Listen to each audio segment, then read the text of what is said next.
ଆଜି ସକାଳୁ ହଠାତ୍ କେନ୍ଦୁଝର ପୁଲିସ ଟିମ୍ ବିଭିନ୍ନ ଜିଲ୍ଲାର ଗୋ ମାଫିଆଙ୍କ ଘରେ ରେଡ୍ କରିଛି।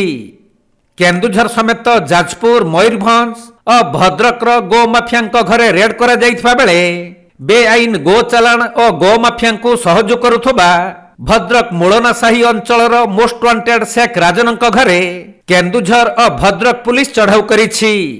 ବିଭିନ୍ନ ଥାନାରେ ଶେଖ୍ ରାଜନଙ୍କ ନାଁରେ ମାମଲା ରହିଥିବାରୁ ଦୀର୍ଘ ଦିନ ଧରି ପୁଲିସ ତା ଉପରେ ନଜର ରଖିଥିଲା। ଆଉ ଚଢ଼ାଉ ସମୟରେ ଶେଖ୍ ରାଜନଙ୍କୁ ପୁଲିସ ଅଟକ ରଖି ଯାଞ୍ଚ କରିବା ପରେ ତା ଘରୁ ନଗଦ 70 ଲକ୍ଷରୁ ଉର୍ଦ୍ଧ୍ୱ ଟଙ୍କା ଓ ସୁନା ଗହଣା ଜବତ କରାଯାଇଛି।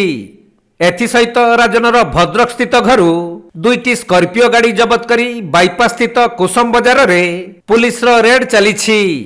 ଆମେ କେନ୍ଦୁଝର ଜିଲ୍ଲାରେ ବିଭିନ୍ନ ଥାନାରେ ତାଙ୍କ ନାଁରେ କେସ୍ ଅଛି ଏବଂ ସେ ବହୁତ ଦିନ କେନ୍ଦୁଝର ପୁଲିସ ବିଶେଷ କରି ଏସ୍ପି କେଉଁଝରଙ୍କ ସ୍କାନରରେ ଲାଷ୍ଟ 10 ମନ୍ଥ ହେଲା ଥିଲା, ତେଣୁ ୱାଣ୍ଟେଡ୍ ଥିଲେ। ତେଣୁ ଆମେ ଆଜି ସଡନ୍ 2 ପ୍ଲାଟୁନ୍ ପୁଲିସ ସହିତ 10 ଜଣ ଅଫିସର ତାଙ୍କ ଘରେ ଚଢ଼ାଉ କରିଥିଲୁ। ଚଢ଼ାଉ ବେଳେ ବହୁତ କ୍ୟାସ୍ ଯେଉଁଟାକି କାଉଣ୍ଟିଂ ଚାଲିଛି, ସୁନା ଗହଣା ଏବଂ ଅନ୍ୟାନ୍ୟ ତାଙ୍କର ଯେଉଁ ସମ୍ପତ୍ତି ରିଲେଟେଡ୍ ଯେଉଁ କାଗଜପତ୍ର ସେଗୁଡ଼ାକୁ ମଧ୍ୟ ଆମେ ତନଖି କରୁଛୁ, ସିଜ୍ କରୁଛୁ।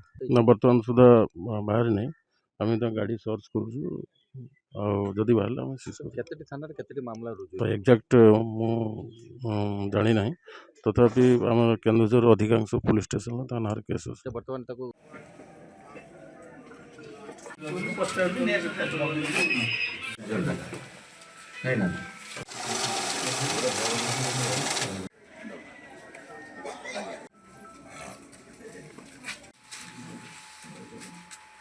ଭଦ୍ରକରୁ ସୁନିଲ ଦତ୍ତଙ୍କ ରିପୋର୍ଟ, କୋଣାର୍କ ଲାଇଭ୍।